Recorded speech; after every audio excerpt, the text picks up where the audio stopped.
Lots of title matches, title changing hands, and a new champion crowned on NXT this week. There were lots of announcements by William Regal. What a show this was. Let's do this. Let's go.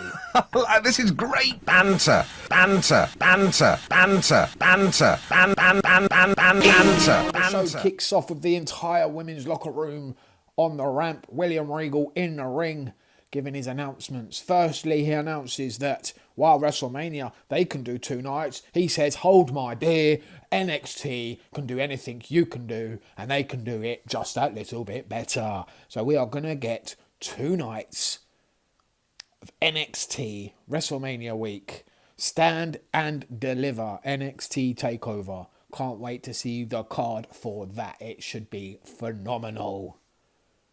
Then Regal starts to talk about the Dusty Tag Team Cup, the winners, what happened last week with the tag team titles, the women's tag team titles being on the line, the controversy there. And we all know where this is going. You can see the podium. You can see something's being covered over. You know what it is. It's the NXT women's tag team titles. And he crowns Dakota Kai, Raquel Gonzalez as the new NXT women's tag team champions. But as soon as he crowns them, no sooner are they challenged to their first match by Ember Moon and Shotzi Blackheart. So the first title match of the night was the women's NXT title match, Io Shirai against Toni Storm, and what a match it was, easily proving that the NXT brand has the best female roster. Io Shirai, fantastic. Toni Storm, brilliant. This match was absolutely fantastic, a great way to start the show. Io Shirai retains, and now it looks like she's going on to a feud. Later on in the show, we got teased between her and Raquel Gonzalez. So we found out that next week, LA Knight, is going to be debuting in ring next week. And who will he be facing? Possibly Bronson Reed.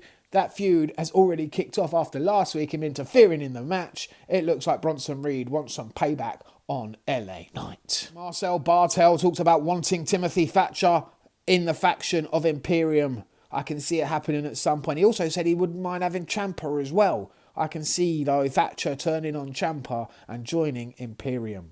So the second title match of the show, the women's tag team title match. And what a matchup it was. And we got new women's tag team title holders. That's right. They literally, at the beginning of the show, put the belts on Dakota Kai and Raquel Gonzalez, only for them to drop them an hour later, or half an hour later, however long it was, to Ember Moon and Shotzi Blackheart. I can't stand either of them. I'm sorry. Why are you giving these 2 girls the titles? They suck balls. And we got another women's match. Kaden Carter versus Xia Li. Xia Li is looking pretty cool. I like the gimmick she's using. I think they could push her into the title picture against Io Shirai at some point. I'd like to see what happens there.